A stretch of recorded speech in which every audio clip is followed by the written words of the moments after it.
meeting some guys today in the cafeteria, in the locker room. They just radiate with humility. I really respect that. Guys that are so talented and that have a lot of upside and are just, really stepping into their primes as players. I'm excited to be with them, to be friends of theirs, to just grow and to do whatever it takes to go where everybody knows this team can go.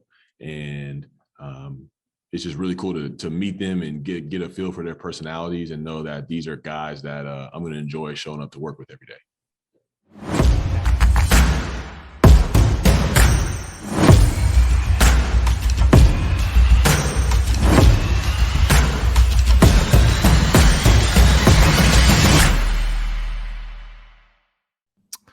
Those are words of Darren Waller, new free agent signing and Giants tight end going forward. This is the Blue versus Green show. I am Walter, and I'm joined today by Gabriel. What's up, Marte? Dude? What's up? What's going on? Our other host, Jose, is undisposed. He is not feeling well, so, we're going to have to press on forward without him, right? Yeah.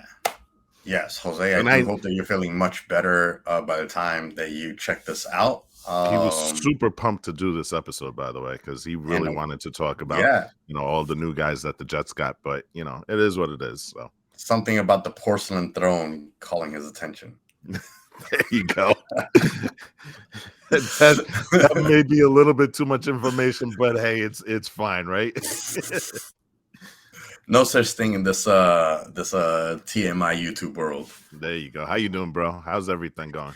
I'm good, man. I missed the last episode, unfortunately, but I'm back here ready to talk about everything between the Jets and Giants free agency, as well as the one big major topic that I missed out on the last time that I really, really didn't want to miss out on. But, well, then, you know what? Get my thoughts on it. Let's get right into it because... let's get right into Aaron Rodgers. There you go. What's up, bro? Because our last episode was really all about Aaron Rodgers. I mean, we did touch upon some other things, but it was more an Aaron Rodgers kind of like a really dedicated to what happened, because it was literally the same day that he announced on the Pat McAfee show that he has intentions of playing with the Jets. My thing about him and his intentions are that he had intentions of retiring when he I don't buy that, by the way. Last year of the Packers. That's the thing. I don't buy it either. So if you don't buy that he had intentions of retiring with the Packers and he was just kind of creating this whole show to get them to re-sign him and stuff like that, then why should I believe him that he truly intends on playing with the Jets? This whole facade of making it seem like he has a bone to pick or a chip on his shoulder with the Packers and the way that they treated him at the end of his tenure there and stuff like that. that's all BS. And I absolutely I absolutely think that it's complete BS. I think it's stupid. I mean, we're talking about an organization that pushed out, at the time, a Packers legend in Brett Favre to make way for him. Okay, gave him everything that he needed all his entire career there, and all he's done is kind of bitch and moan about it, especially in the last few years. They hired his replacement. Yes, of course they did. That is a sore subject for him. It's a sore subject, but how could it be sore? You want them to find a replacement after you decide to retire? Especially knowing now that the way that he likes to make these decisions are by not telling anything to anybody. Hey, this is not how an organization is run, and this is not how a professional is run. And that's why I think that this prima donna is going to fail here in New York. Well, see, going back to the whole 90% retired, I'm 90% on this show, or I'm 90% not. But, it's weird because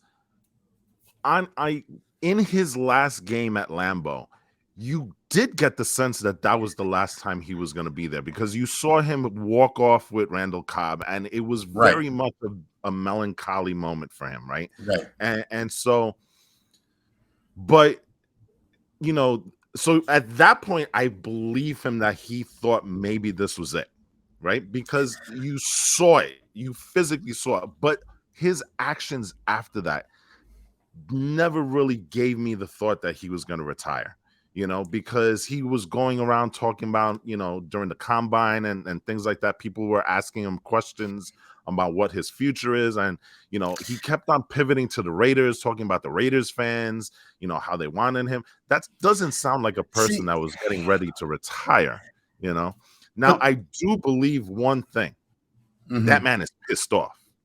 For whether it's right, wrong, or indifferent, that man is pissed off. And you can kind of see it in that interview with Pat McAfee, because he always talked about the Packers fans. He mentioned the organization as like the trainers and the guys in the locker room and stuff, but he never specifically said anything about Brian Gutekunst, who's the general manager there. It was like he always said, well, they were pushing me out. That sounds like a guy that's pissed. And for me as a Jet fan, I want scorched earth Aaron Rodgers, because scorched earth Aaron Rodgers won 2 COVID MVPs. That's true. I understand that. I understand that 100%. I think any pissed off competitor can do really, really well, and most of the time they do. But look at Tom Brady, pissed off competitor this past season. Actually, it made it his worst season. And I don't necessarily know. I feel like Aaron Rodgers is the kind of guy that, he has this legendary aura that he's had of his career, on his back. But he doesn't like to take accountability, in my opinion. He doesn't want to take accountability for anything that's going on with the Packers. He has said that, well, what can I do? The Packers aren't giving me any weapons, or they're not doing anything, that they're not giving me what I need to succeed over here. And then what does he do? He's like, hey, Jets, here's a wish list. Yes, they're not a list of demands, but they're a wish list, mostly of Packer guys that he has around him. So if the Packers weren't putting people around him that he needed, then why does he want them on the Jets? So then on top of that, to what? Replace the people that have the people on the Jets. I think the Jets already have a really solid team. The only thing you needed was a plug and play quarterback, not a bunch of other people that are coming in to kind of, I don't know, change the locker room or change like whatever. I just don't think that whole idea of, I think that he's trying to do what Tom Brady did. Tom Brady went to the Bucs and he's like, all right, I'm going to recruit my peoples and I'm going to recruit the playbook and we're going to win a Super Bowl. But there's some value to that. And, I'm going to push back just a little on that, because I do agree that he, I've always said this, originally my thought was I didn't want Aaron Rodgers on the team because I thought he was too much of a prima donna. But, in listening to a lot of the things that's happened in the last couple of weeks or even a month or so, I'm slowly starting to change that, because you listen to the players and the players speak glowingly about him. Like for example, Alan Lazard, he was effuse in his praise of Aaron, saying, you know what, he was the only guy that believed in me in that organization. Right. He was the one that pushed me, he was the one. And you hear a lot of, guys saying he made me the best version of myself that I couldn't be able to do on my own. And so when I hear things like that, I look at what the Jets are, and listen, I think they were going to sign Alan Lazard regardless, because he is a good compliment to the guys that are in that locker room. Because he's 6'5", he's a big body. That's something that the Jets don't have. Right. Darren Wilson is an excellent route runner, but he's not going to go and he can. Yeah, we don't know. We don't know how durable he's going to be. And not only that, Alan Lazard is a beast in the red zone because of his size, which is something that the Jets really don't have. I mean, you could look at Denzel Mims and say, hey, maybe, but he's a better version of Denzel Mims, quite clearly. So, but other than that, I mean, the Jets really haven't gotten a ton of Packers. No. I understand that. I absolutely understand that, but it's still less about like what they've gotten and more about like his like just the Aaron Rodgers effect of what he's trying to do. And I need to kind of bring a couple things. Like, first of all, like, who's gonna talk badly about Aaron Rodgers? I mean, I think that a lot of that is brown nosing. You know, we're talking about publicity and media. No one's gonna say, especially when it's like, all right, well, he's yes, the legendary quarterback. I want to kind of be on his good side, so I'm going to say nice things. Like, I would do that too. I'm never going to say, you know, anything negative or even nothing neutral. I will say glowing things if I want to make sure that I have a job after he leaves. But it's not only current players that play with him. It's also former players too. So, you know, that's the thing that really gets me is like, it's not just the guys in his current locker room now. It's other guys that have played with him before. And I understand that. I understand that. He's really loyal to his guys, and that's another positive quality that I take. That I think has we've always seen, but it's just like, I just can't help but feel like there is such a media facade kind of going on with Aaron Rodgers. Even when he was talking about glowingly about Vegas, what's he doing? He's kind of planting the seeds out there. You think that it wasn't on purpose that he's planting the seeds of like, oh, like, you know, let me talk glowingly about Zach Wilson. Let me say like, oh, this is what he needs and this, that, and the other. Like, it kind of like, he knows what he's doing, because his disdain for the media comes with this whole like, you know, let me outsmart the media. This is what he thinks that he's doing. I'm gonna outsmart the media by playing the media. He's the Kyrie Irving. Well, yes, he absolutely is. You know, but he's the guy that he believes that he's the smartest guy in the room. And it's funny because, you know what, he pushed the whole I should be the Jeopardy host because I'm super smart. You know, there are times that he's always on video with books behind him and stuff like that. So he's pushing that narrative that, you know what, I'm smarter than thou, you know, and I do agree that, you know. I just think that it's going to kind of all blow up in his face when he comes to New York, and I feel bad for the Jets. That's the thing. I feel bad for the Jets because you guys really didn't have any options. I thought that the best option would be to get, you know, Carr, simply because you probably wouldn't have won a Super Bowl with him. I think maybe you would have gotten like close or even like, you know, deep in the playoffs, but I don't think you would have won a Super Bowl with him. But you would have returned some respect to the organization and make people want to come. Like Carr would have been that like stepping stone guy, the gatekeeper guy. Like, once you kind of like build yourselves around a good organization, then you can kind of like get yourself, you know, top tier quarterback and top tier players to want to stay with the organizations. Well, I think we're close to that. I think the Jets really is becoming a destination place for a lot of guys, because you look at the young talent that's on this team. That's something that, you know what, these guys are going to be here for a couple of years, you know. Well, I think that it's attractive for young talent, but it's not attractive for young talent to stay for a long time. Because the way that I look at it is like, the Jets are a hot place that I can go and make a quick career and stuff like that, so I can get a better price tag at a more solid team. That's where I think the Jets are right now. I think that the Giants are there too. Personally. Dude, listen to what you just said. You said the Jets are a hot place. You know how long Jets fans have been waiting for somebody to say that? Yes, exactly. You know, yes, but here's the thing: you don't want to just have a hot flash in the pan. No, I agree with that. You want this to subsist. You want this to to kind of like keep going even after the burner's been turned down a little bit. So if it's just a flash in the pan, you know, you've had flashes in the pan already in the past. And then it all comes crumbling down because you want to put all your chips on in something, in someone, or in a group of people, and then all of a sudden it blows up, and now you have to rebuild again.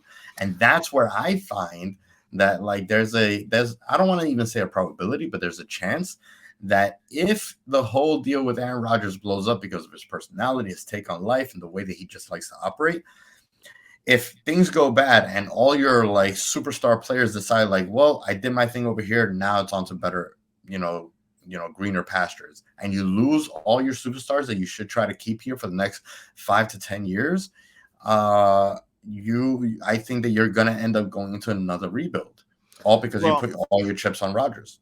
I think that's a little premature. because a lot of these guys are really all in with the Jet culture. You know, they really like Robert Saleh as a coach and stuff like that. So, and you're bringing in Nathaniel Hackett, which by all intents and purposes, everybody that talks about him glowingly as a player's coach. You've got guys that said, you know, I've learned so much from Nathaniel Hackett. But let me ask you this so we can wrap up the Aaron Rodgers conversation here. Aaron Rodgers is one of those guys that the Jets have never had in a quarterback. I mean, you look at the things that Aaron Rodgers does, the very small. No, but I'm talking about in terms of the nuances of playing the position, right? Because we've never had a quarterback that can intentionally pull somebody off sides, or you know what, he sees a certain thing and takes advantage of it. So certainly. that's something that's very, very important that as the Jets, they've never had before in a quarterback. I've never seen Zach Wilson pull anybody off. I mean, I've never seen Zach Wilson do anything. So. Right. But I do think that this is a really, really good thing for Zach if he shows that level of maturity to take the next step. Because now he's behind Aaron Rodgers. He can see how a real quarterback, this is something that should have been done from when he first got here. But you know what? Sour grapes on that, right? Yeah. But now he has the ability to see Aaron Rodgers. And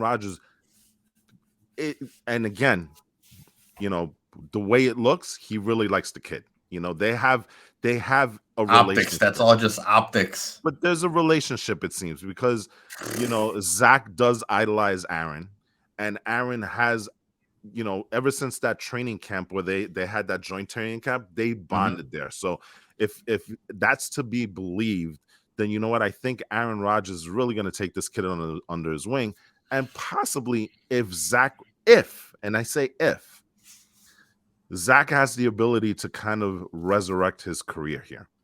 But going back to the whole thing about him bringing his guys in, I think there's also a piece that's missing here. Not only are you bringing his guys for comfortability for Aaron Rodgers, right? Because now I have my guys here.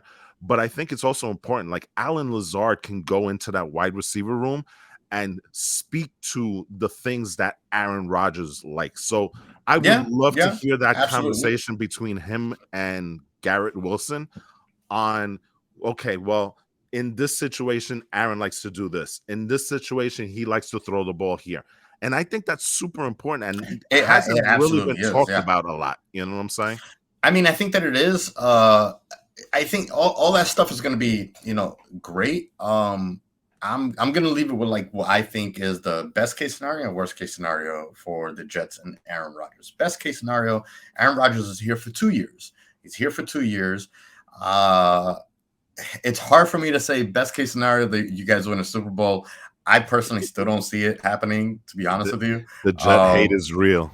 It's not hate. I just really don't think because it's not just you. Yeah, I'm not saying it's just you because you go on Twitter and you go on social. And man, that Jet hate is out there. Oh my God. Again, I don't think it's hate. I just think that like Aaron Rodgers' best years are behind him already, and he just, you know, hasn't taken accountability for his lack of success on his own, on himself, and people are just kind of like maybe dismissing that. So I think that like you have him for 2 years. You guys go mid to possibly deep into the Super Bowl. I don't think that you get to the Super Bowl personally, but I wish you guys luck. I'm in no place to speak on that, you know, obviously.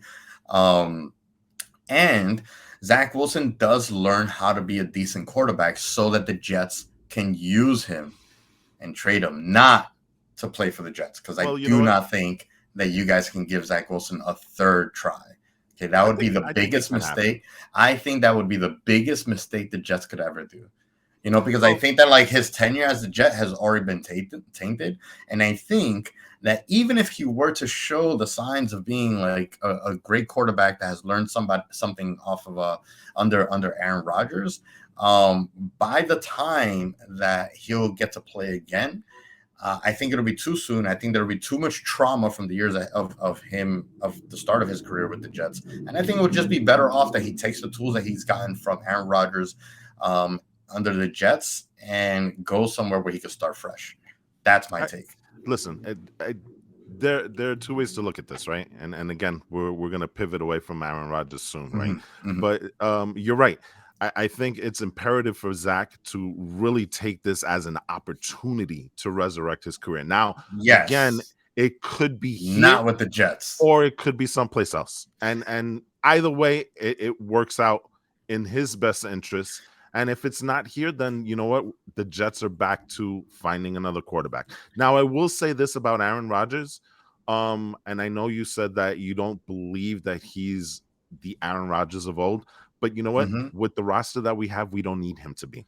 We need and again, I understand that. I understand that. That's why I say that I think you guys are going to go deep. But I still want to give you my worst case scenario. Worst case scenario, you guys have Rodgers for 1 year because he's like, you know what? I'm not. And that's quite possible. Yeah, because this is the thing. He gave himself an out already. He said, "Oh, I was 90% retired, but you know what? I'm gonna give the fans what they want. I'm gonna be your savior. I'm gonna come out and I'm gonna play for the Jets."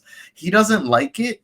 He doesn't like what they're giving him and stuff like that. He's just gonna bail, like the way that he's been trying to bail on the Packers, in my opinion.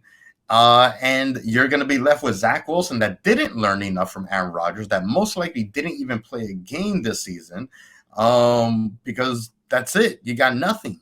Because all you can do is maybe like draft, another quarterback. Well, I believe that the Jets will draft a quarterback in this draft. Right, and not only for the future, but for a cheap, cost-effective backup. Yeah. See, my thing, I would really would have done is that if you're going to gamble anyway, I would have just gambled the money on Lamar Jackson. See, I would have because you're still like, it's gonna end up costing you almost as much as Aaron Rodgers. Here's the thing, and this is a word that's been, and that's it. After this, we got to pivot because this is supposed to be the free agency episode, know, right? not the trade episode, right? Not the Gabe's talk on Rodgers. So man, I really should have been part of that episode. I apologize to all of you guys. No, it's fine. I'll leave you with two things. And this goes back to, we don't need Aaron to be Aaron. We need Aaron to be semi-Aaron. Aaron Rodgers in his career, when his team allows fewer than 20 points, is 80-9. Last year, the Jets allowed only 18.6 points per game. What are his? But give me his stats for the last year then, because I don't want his whole career. I know that he has a storied career. I want to know his last 2 years. Well, listen. Those are the ones that are going to matter. Those are the ones that are going to matter. The year before this, he was MVP. Yeah, but none of us thought that he should have been MVP. Did it? Let me ask you. We didn't think that he deserved it. No, that's true. But he was in the conversation either way. Yeah, he's always going to be in the conversation. You know what I mean? Like, top three. Yes, and last year he did have the thumb. So, in terms of if last year he had the thumb, then who knows how bad the thumb still is. Okay, because the other thing too is that, like, they do not want to give him medical. They don't want to give the Jets the medical before they negotiate contract. That's the other thing that bothers me. They're like, no, we're not going to, like, no medical talk, none of that. Okay, let's agree on numbers and then we'll go there. Well, this is like the Correa situation, right? With the Mets? Correa? Yeah, with the Mets. Yeah, with the Mets. So listen, one word that I am sick and tired of hearing, that we've been hearing just like almost every single 5 seconds in the last month: leverage. Okay. Leverage. I am sick and tired of hearing that. But then the Jets should have done something. The Jets should have done something before, like they had, like before they gave away all the leverage. And I agree with that, but that's a Woody problem. I don't think that's a Joe D problem. I think Woody's the one that's driving this. I think if Joe D was really in the driver's seat, you wouldn't have this messy situation that you have right now. I think this is because solely because of Woody Johnson, right? I agree. Going to Lamar, and we really need to cut this segment, but going to Lamar, you got 25 seconds. Okay. The only reason that I have a hard time saying we need to pivot to Lamar is because of the fact that the Ravens still have that first right of refusal. And that's the reason why you're not seeing offer sheets, because the owners are smart enough to know, you know what, we're not going to do the negotiation for Baltimore, because Baltimore, what they're hoping is that a team goes out there and says, this is what we're willing to give you, Lamar. They're in effect setting the market for Lamar, and they're going to look at it and say, well, you know what? That's fine. We'll sign you for that. And that's the reason why you haven't seen any offer sheets at all for a guy who's an MVP. You would think that teams will be falling over themselves for that. But it's because of the fact that they know that whenever all the hard work and effort that they're going to put into it, Baltimore's just going to come in and say, okay, we'll match it. There's our guy. We've got him for the next 5 years. So that's why it's hard for me to say Jets just pivot to Lamar, because then you're really in a nightmare situation, because you're leaving Aaron there at the altar. You're going to Lamar and saying, we'll do all of this for you. And then the ex-boyfriend comes back into the picture and says, you know what? We're going to Toledo. Man. I mean, so that's the problem. That's the problem with Baltimore. Yeah. And Lamar. All right. Yes, we spent a lot. Can we finally talk about the Giants? Let's go Giants. You know what I'm saying? Aaron Rodgers, he is a polarizing individual. You know, either you love him or you hate him, right? There's no in between, really, right? Let's talk Giants. Let's talk Big Blue. All right, so let's talk Big Blue free agency moves. Killing the free agency moves. I think that they're probably doing like the I've been saying this through the text. I really think that Joe Schoen has been playing chess, not checkers, with free agency all the way up. You know, even before free agency started with the contract negotiations with Daniel Jones and Saquon Barkley, you know, everything. I think that you know, like the way that he's operating is what's giving me so much confidence. It's not even like the moves themselves. It's just like, even like, just, I don't know, like I just feel like Joe Schoen has his like GM swagger. There's a confidence in that organization. Yeah, man. Like, yeah, exactly. Like you can feel it. You can feel it. It's like every move is so purposeful that it's almost like they planned this, you know, before the season started. It's like, hey, this is exactly what's going to happen at the end of the season, and this is what we're going to go for. You know, so you know, as far as like targets that they were going to look for, things that they were going to do with the players, and like the pickups, I think have been really good. You know, we mentioned Waller at the top of the episode. We, you know, brought the episode in with a clip from Waller, and then some. And then some Waller, like, you know, other major things that happened. Speaking about Waller, I mean, like, I think that Waller, me personally, I don't know too much about Waller because I haven't seen a lot from him other than highlights that we've, you know, seen on social media and stuff. But I can't speak to, you know, his character in the locker room, his, you know, how he is as a team player. But I know that he's a veteran. I also know that he has been coming off of some injuries, so that worries me a little bit. But you know, we need story. Yeah, but we need someone like him. We just absolutely do. So he's an individual that struggled with drug abuse for quite a long time, and it actually affected him in his first stop before the Raiders, and I can't remember where he was before, but you know, we can look that up later. Mm-hmm. But he is a guy that clearly you can see that he's kind of resurrected his career. He is a very, very good complement to Daniel Bellinger for you guys, because he is really the pass catcher, that difference maker in the tight end position, where Bellinger is more of that blocking tight end and stuff. Yeah. But again, where you have this veteran that comes in, he can probably teach Bellinger, who's still, this is going to be his second or third year. He's still a very, very young player, right? Yeah. He can give him all of that expertise in the pass catching game, right? But again, with Waller, you have to worry about injuries because he's been injured the last 2 years. But even then, even with the injuries, he's been a very, very productive player for the Raiders and stuff. And I know that the Raiders probably will miss him greatly, especially Jimmy Garoppolo, because that's a guy that could be really that outlet for Jimmy Garoppolo if he was still there. But you know what? He's with the Giants, and so now Daniel Jones gets to cook with him. Yeah, man. I mean, I can't wait to see that happen. I can't. It's gonna be kind of.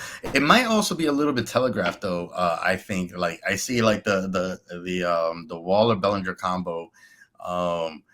It would, I think, would telegraph Daniel Jones whether he's passing or rushing. Doing a QB rush or play action pass. What would be amazing is if they kind of like taught each other their roles. I would really like to see Bellinger and Waller kind of, rub off on each other. So this way they can kind of both, flip the switch on their roles and how they play the position. So another big move that happened in free agency with the Giants, one that actually kind of caught me by surprise, to be honest with you, was Julian Love going to the Seahawks for 2 years. That is a big loss for you guys, because he was a captain for you guys, wasn't he? He was a captain, right? Yeah, he was a captain. I know that he was a big time locker room guy. I know everybody loved him in the locker room. But I struggle with saying that he's a big loss, because I think that he was just like one of those players that really like energized the team. But I can't say that he was an outstanding, safety. So I agree with that. Especially because if you look at the career stats over the last season showed that, like, the last season was really the first season he kind of came into his own, which merits the captain status. But he dropped plays a lot when they mattered most. He didn't show up to the big game against the Eagles and in the playoffs and stuff. And I think that, like, me personally, I don't put, you've heard me talk on like how I felt the Giants played in the playoffs in the very end, and with the Eagles and stuff. And for me, like, what I saw was just a team that didn't show up, but mostly the only person I felt like really tried to show up was Daniel Jones. Because he tried to survive in the pocket. He tried to give the Giants as many chances as possible, but the defense just wasn't picking it up. The defense wasn't showing up. The defense kind of let it down. And that could have easily been by the guy that's supposed to energize them.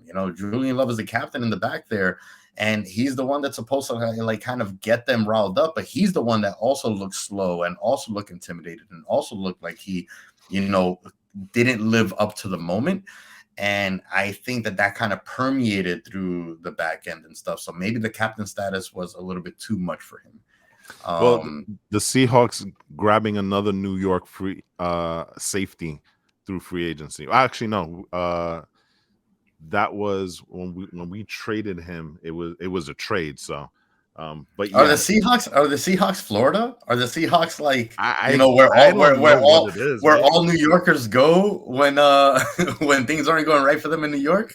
All I know about Seattle is that it's hella rainy over there. So yeah, but you got Geno Smith over there, and now you got, like, it's like New York West, New York region. Oh man, I don't want to say rejects because they don't deserve that, but no. But yeah, anyway. How would you grade the Giants free agency so far? I think it's solid. I don't think it's, you made a big splash with Darren Waller, and I really do like the other big splash that you guys made with Bobby Okereke. He is a fantastic linebacker. He's not flashy, but he's super solid, and he's gonna do wonders in that Wink Martindale defense and stuff. He's really a position that you have solidified. And also grabbing that defensive tackle, Raheem Nunez-Roches. Nacho. He's got a great personality. I don't know. I love him. He's kind of like I love it because he's our who do you guys have? Oh man, what's his name on the Jets? Why am I blanking right now? He reminds me, and not as much, but like Jamal Williams. Have you seen some of the interviews? Jamal Williams Pokemon cap and stuff, and he was like, I love it. See, that's the thing. We kind of need, that's one of those things that I do feel like we need. We need like a little bit of personality and character that the Giants has always been like this like gritty team where a lot of weird or crazy personalities don't necessarily fit. You know, I thought that Plaxico Burress was great, but that personality didn't fit. OBJ was awesome, but maybe his personality was too big for the Giants. But you know, we need characters like that. You know, we need characters that are going to make it fun. You know, because if it's not fun, then why are you watching? You know, so I'm really excited about him. I'm really excited about Okereke. I'm excited about some of the re-signings. Actually, I like the fact that we got Slayton and Breida back. Because I think that while Slayton was also like very kind of iffy, I think early on. Same thing with Breida. Well, not Breida early on, but like they just it just really felt like the New York Giants. They really felt like they really kind of gelled and came together in the second half of the 22 season. And I think these were some of the big pieces that made that happen. Slayton, I have like a little bit of like a chip on my shoulder because he dropped some passes on some, like, you know, really key moments, and it kind of killed me.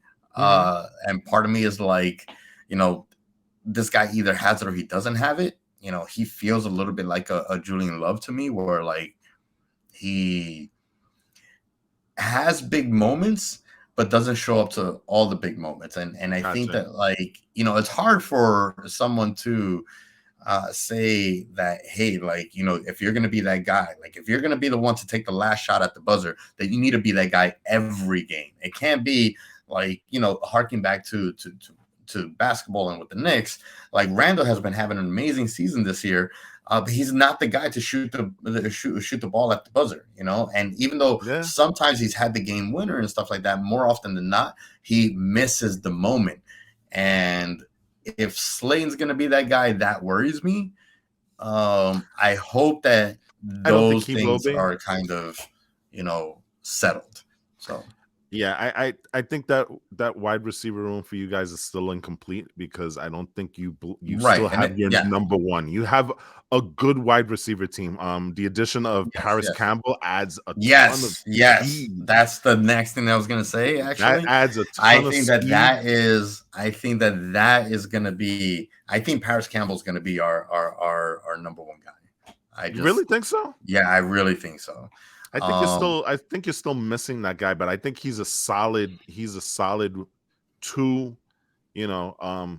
But I can see. I just think that under Dable, I just think that they're gonna, like, you know, I think that this coaching staff can bring out the best. He's gonna maximize. Like for example, I think I think, you know, Slayton, you know, even with Love and Daniel Jones, they're always kind of like almost there. Dable came in and now they're there. You know, like, even though I just said, you know, everything that I said about Slayton and Love, they really did not have great seasons before Dable. They just had their best seasons under him. Right. So Paris Campbell already kind of being a number 2, I think that Dable's going to be able to, like, elevate him, you know. So. It's a possibility, but he brings a ton of speed. That's something that you've been lacking in that wide receiver room. He brings a ton of speed. He's going to be able to really stretch the field and when it comes like that, which opens up everything underneath. So it's funny because all the signings that we're specifically doing are all about speed.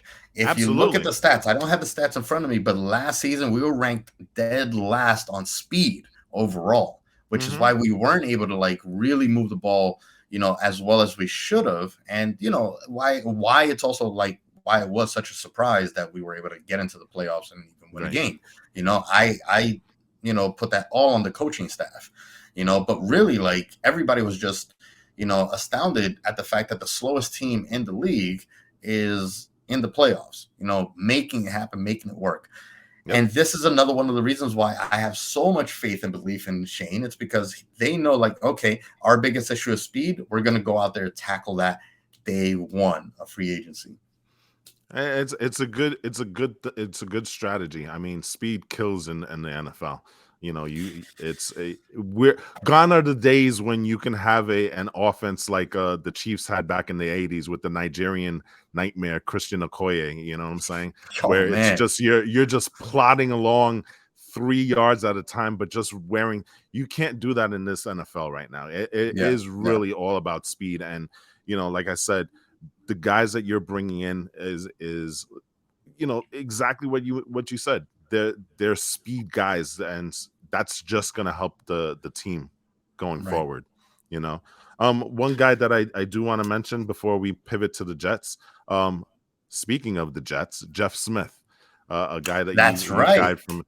He is probably a wide receiver 4 for you guys at best, but he does bring a level of experience to the team, although he's been in the league, I think 4 or 5 years. But you also get a very, very, very good special teams player, which is something that the Giants did suffer from last year. Their special teams play wasn't the best. So this is a guy that's going to come in and he's really going to, he's really going to help you guys with that. So, congratulations on grabbing him from us. Anything else about the Giants? No, I mean, we kind of hit everything that I wanted to hit between Campbell, the re-signings, and Waller and stuff.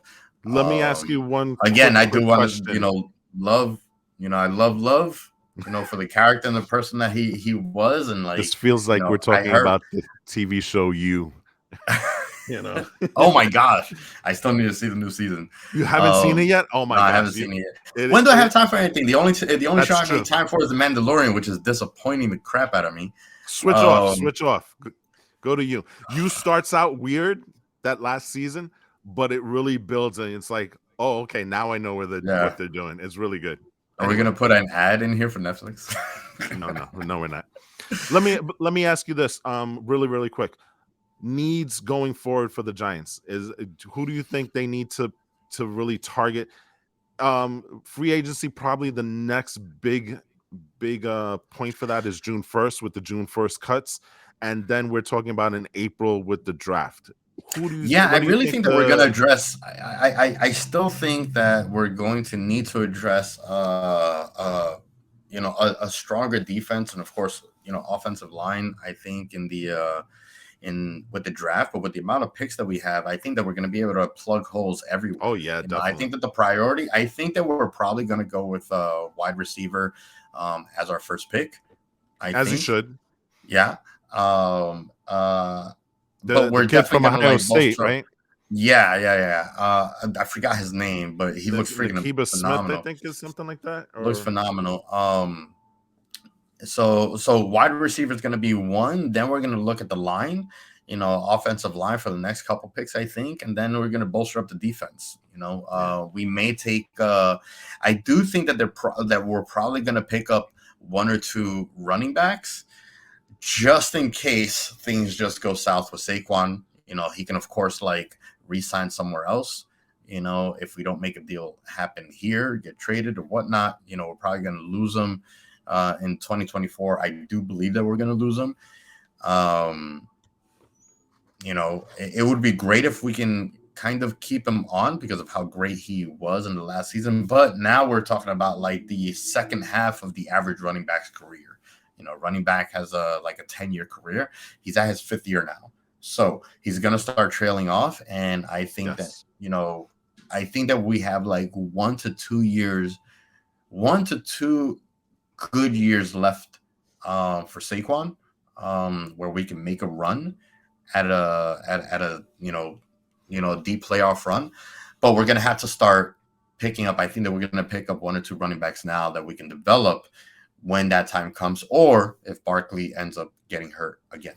So that makes sense. And by the way, the receiver, I transposed his name. It's Jackson Smith Nakiba. Right. Not, yes. Not Nakiba Jackson. Smith. Yeah. Jackson is that's the. I don't know why. In my mind, I'm still thinking Lamar Jackson. So. Yeah, I know. Or Michael Jackson. Anyway. Let's pivot over to the Giants. Yeah, the Jets. I'm sorry. Let's talk about the Jets. The true colors are really coming out. He knows what he's doing. He knows he wants to be a Giants fan. I like I said, I do like me some Lawrence Taylor, but that's as far as I'm gonna go. Jets free agency. right now, I don't really know anything that happened with the Jets, to be honest with you. So that's fine you're because gonna have to school me on the Jets because not everything has a just been lot. Aaron Rodgers. So Yeah, and that's basically been our off season. I mean, we have picked up some guys, but free agency, I've you've always lost felt, guys. You've yes, we lost have, guys. and we're gonna talk about that because we have like a mini crisis on the interior of that defensive line here. But I always thought that this free agency was more about building depth as opposed to making the big splash. Because I think the for the Jets, the biggest pieces, we already have them in place, and it's now just filling in those little things that we need and stuff like that. And to be quite honest, I think for the Jets, probably the report card would probably read incomplete because of everything that's going on with Aaron Rodgers and the questions surrounding that. But that's not to say that the Jets haven't done some work in free agency. They have brought in some guys. Their biggest guy probably right now, if you want me to be honest, is going to be Alan Lazard. And we spoke about him briefly before. Alan Lazard brings something to the Jets that they don't currently have right now. Alan Lazard is a big-bodied individual. He's going to do very, very well in the red zone for the Jets, which is something that they really haven't had. And probably if you look back at the last season, could have used, especially in that Minnesota game, where really the entire season, the game came down to it, but the entire season really came down to the fact that Braxton Berrios could not catch that ball in the end zone. And I wonder if things might have been different if Alan Lazard was on the roster, because I think he's a guy. Lazard to me is like a Kelsey, So, yeah, he's a guy that you throw it up and just let him go get it, And that's something again that we really haven't had. Like I said, probably the closest guy that we have on the roster like that would probably be Denzel Mims, but he doesn't have the talent level that Lazard has. And what's probably going to happen is that he's going to be replacing Corey Davis, which makes sense because Corey Davis, as good of a little player as he is, the best ability is availability, and that's something that Corey Davis has not been able to give the Jets so that's far. True. Yeah. How do you feel about losing White? I always knew that was going to happen because and again, this kind of goes to what I said before. White was never going to come back here if Aaron Rodgers was on this team, only for the simple reason is that he's going to, and deservedly so, he's going to be looking to get paid, right? Yeah. You cannot bring in Rodgers, who brings in, he's got a $60 million. He can't be a backup forever. Right. And not only that, just cap-wise, it doesn't make sense because you're gonna pretty much take the majority of your cap on your three quarterbacks. Because where'd he go again? He went to Miami. He went back home. That's right. Yeah. And I, him going to Miami, I kind of question it also because he's still going to be a backup.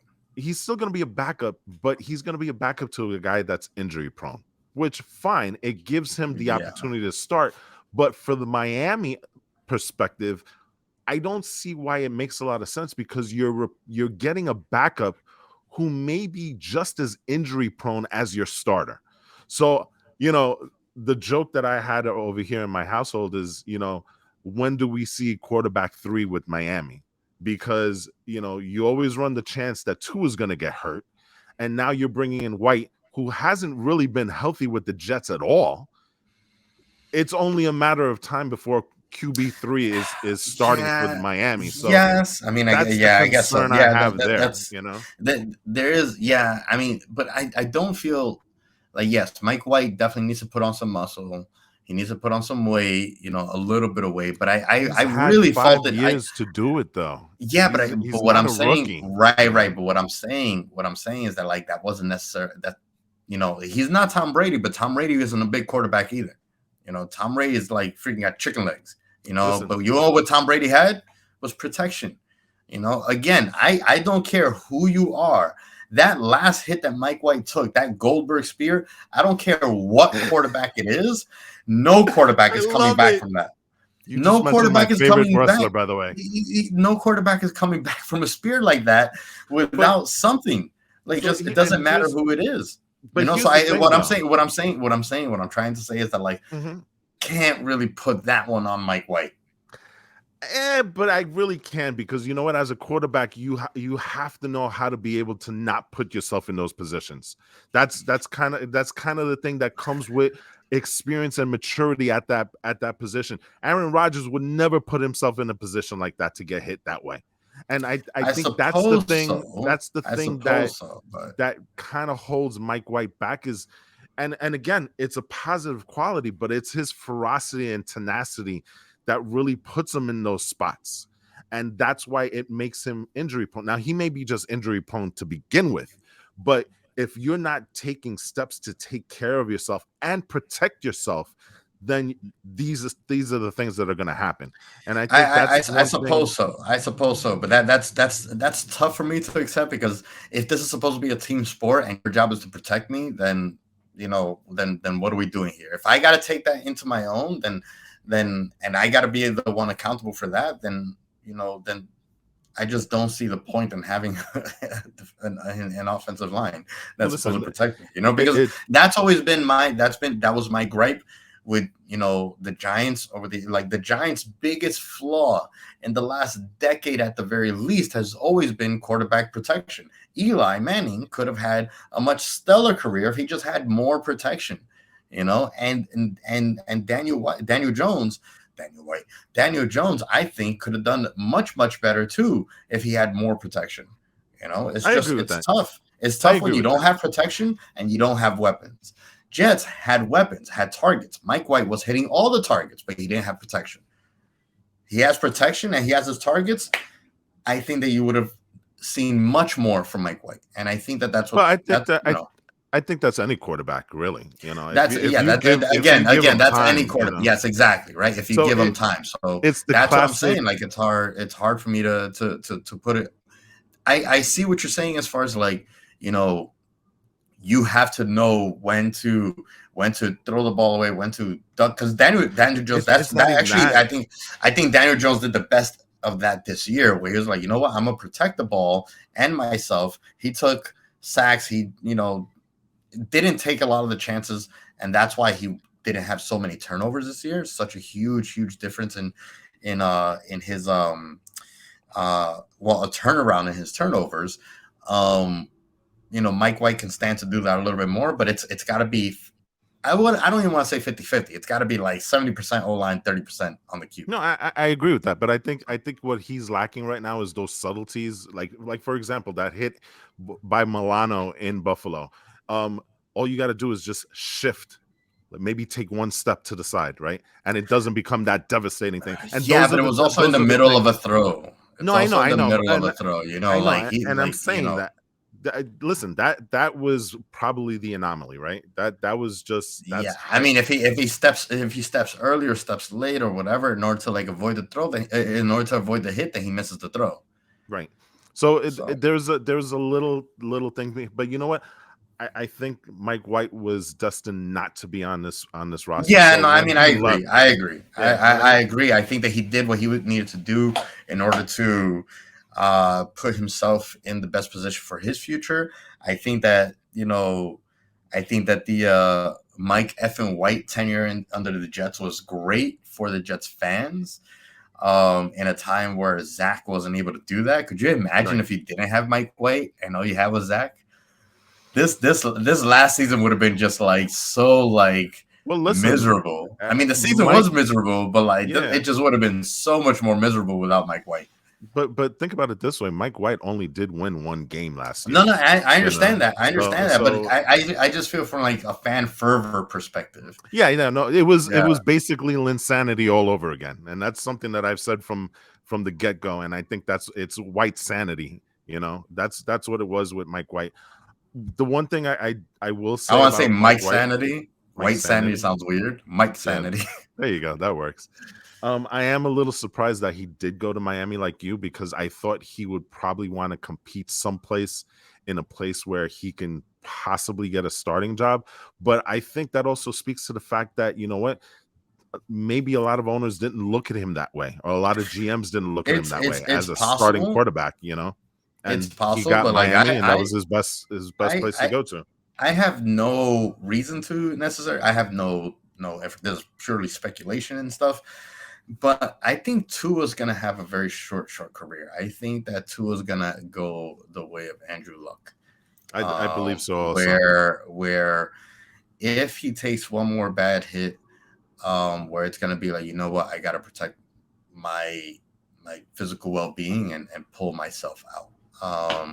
I'm not saying that that's the reason that Mike White went down there or why he got picked up, but maybe there were conversations already happening. That's pretty morbid if you think about it, right? It is, but you know what I'm saying, like what I mean in the sense of like, you know, obviously conversations are happening in the back end between the owners, the coaching staff, the medical staff, and Tua. You know, Tua might say like, oh, like, you know, I like maybe I have one more year in me, or medical staff is like, hey, I really don't think that like he should be playing. You know, this is what's probably going to happen. You know, everything comes on advisement, and it's more of like, hey, let's insulate ourselves against something more in the future. Mike White could be starting. I think that's most likely that he's going to be starting in Miami. What's his deal? His deal's for 1 year. I think he went 2 years, $12 million, I believe. Right. Okay, 2 years, $12 million. You know, maybe he ends up getting a starting job after Miami. So, anything else on the Jets that has like happened, or that really kind of Well, we did add another solid piece to that defense, and this wasn't really through free agency, but mostly through trade. We did get a 4-year starter from Baltimore for a 7th round pick. Jesus Christ, I can't believe that I'm saying that. A 7th round pick for Chuck Clark from Baltimore. This guy he fits the bill for the Jets perfectly, because as good as the secondary was for the Jets last year, one of the things that was a pain point really was the safety position, and in terms of missed tackles. You're not going to get that with Chuck Clark. This guy is a tackling machine. He's one of the highest rated tacklers in the last 4 years. This guy, if he's got his sights on you, he is not missing. And I think that is an awesome thing, because you can look at some of the games that the Jets lost, and you can say that bad tackling was the reason for it. This guy cleans this up, you know, and he's a leader in that locker room. He's a playmaker. And he is too, you know. Yeah. Secondary stuff, probably not his strong suit. And that's why I still think that the Jets have to go out and look for another free safety. That's an area of need, because Jordan Whitehead and Chuck Clark kind of the same player. Now, Chuck Clark played more in I believe, if I remember correctly, he played more of a free safety position. I think he's better suited for the strong safety. But the fact of the matter is, in Robert Saleh's defense, those safeties are really interchangeable. There's really no free safety or strong safety. There's just safety. So those guys kind of interact, and they like to play them back a lot. So, but again, I do think that the Jets are better served trying to find a free agent that fits that need. One such guy that I really wish that the Jets would really kick the tires on is CJ Gardner-Johnson from the Eagles. He is a guy. Yeah. That's true. He's a guy. CJ, and I'm surprised that he's still out there and available, because I do understand that he, similar to Waller, has some history of injuries the last 2 years. But you look at what he did last year. Last year he missed 5 games. He still tied for the NFL lead in interceptions. And so this guy's a ball hawk. I think he would do wonders and if you put him on this defense, that secondary you don't touch for at least a good 5 years, because that secondary will be a shutdown. Nobody is passing against that secondary, Jets is I'm not gonna lie, it's looking kind of scary. So. Yeah, but there are issues because we've lost Sheldon Rankins, who was the starter last year at defensive tackle. We lost Nathan Shepard, who was listen, he's not the he's not a Pro Bowl player, but he was part of that rotation. That defensive tackle position all of a sudden went from a position of strength to kind of like something that you need to worry about as a Jet fan and as a Jet organization. There's not a lot of depth there. I mean, you got guys like Tanzel Smart, who's probably backing up Quinnen Williams right now, and he doesn't have a starter to on his whatever side he's on. So that's an area of need that the Jets really, really have to figure out, either in free agency or the draft. And honestly, there is a guy out there, again, from Baltimore, that I wish that the Jets would kick the tires on. That guy's name is Calais Campbell. I think you put him in that defense. He is not the Calais Campbell of old, but I think he's veteran enough and savvy enough to make that position work. And having him next to Quinnen Williams would do wonders.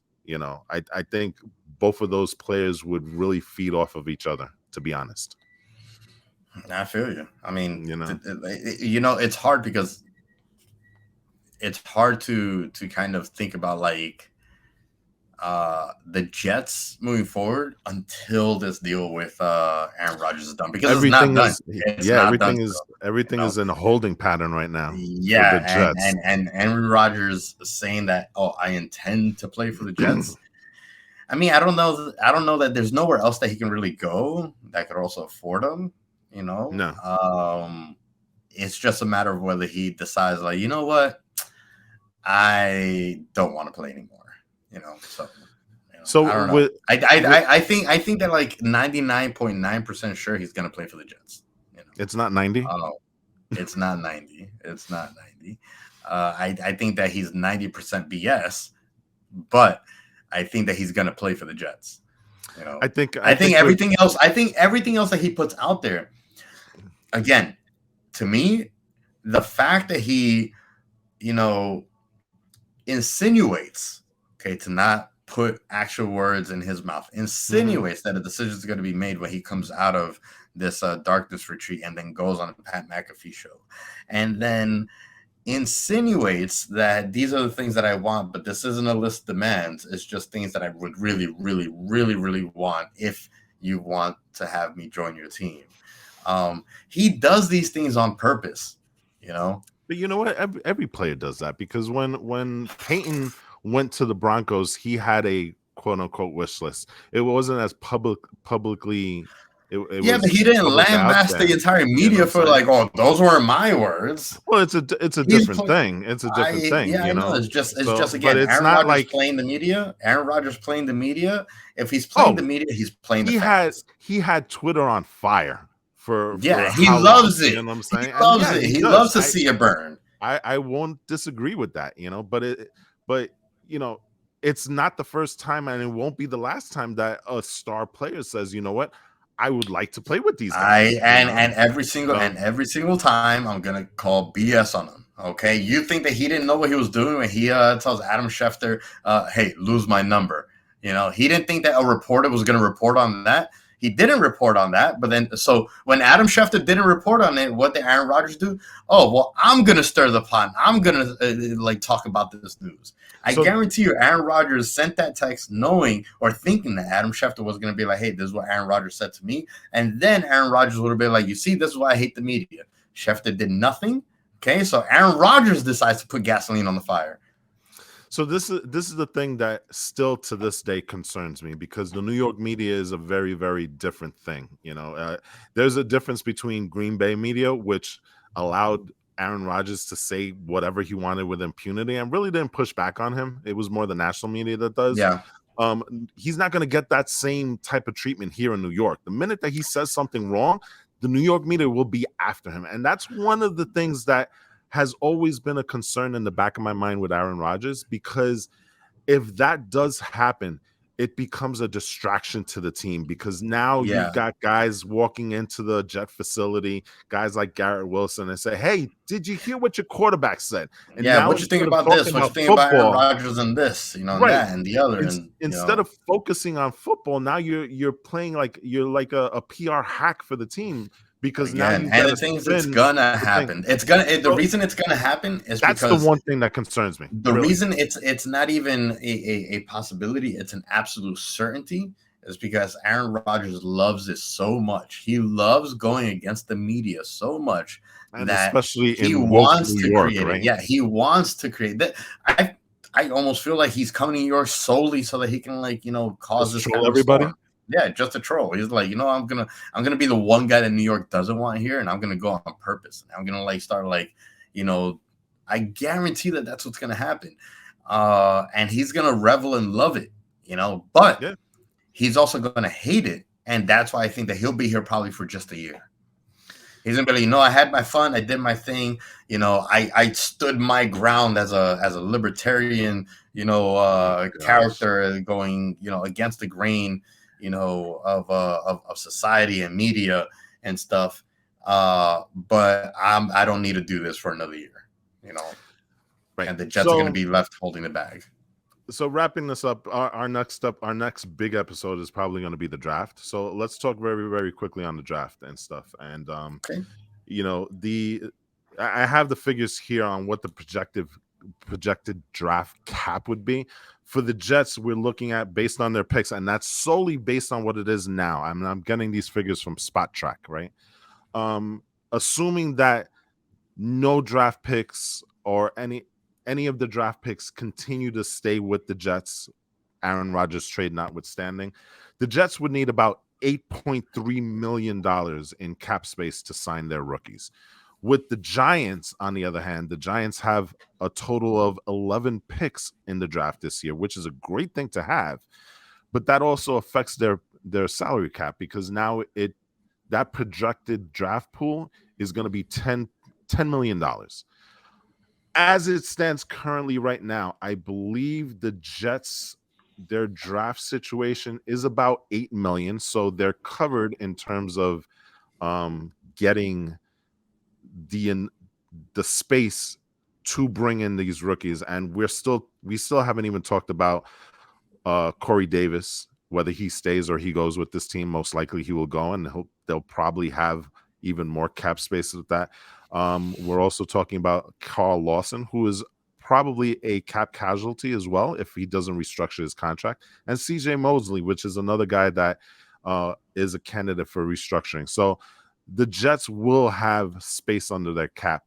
The Giants, I believe, right now are at $3 million at the cap with everybody signed. So there's still going to be some work to be done in terms of restructuring. Well, I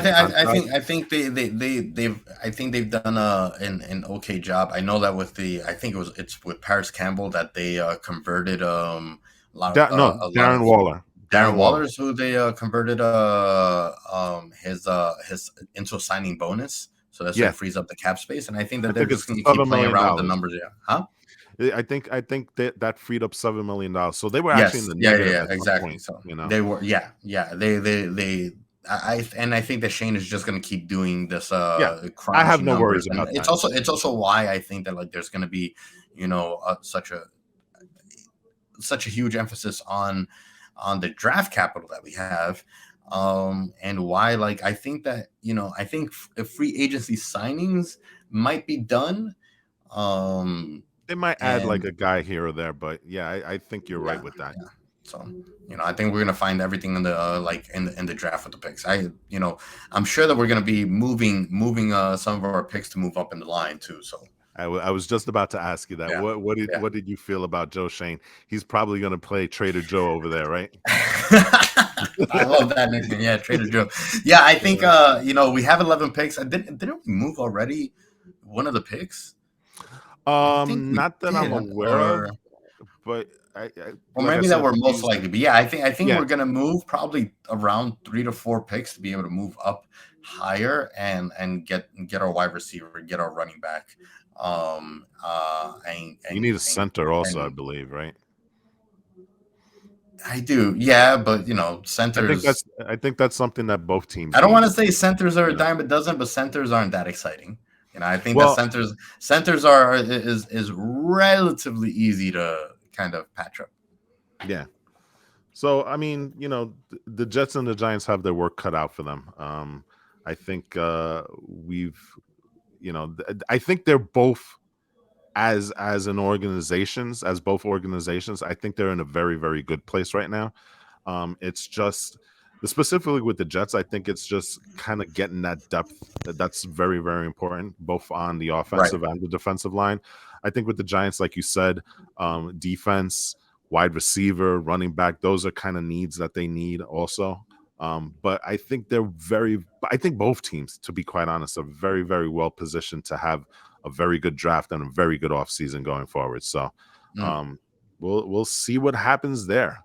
Like I said, our next episode, we're probably going to come back here unless something big happens, and we'll drop a one-off episode. But I think the next real big one that we'll have, it'll be centered around the NFL draft, and I'm excited about that because now I get I'm excited to see like the combination of the Giants. Personally, I think the Giants are looking like one of the most solid upcoming teams. So and I like to dive in and kind of look at. I'm not a big fan of college football. I really haven't been.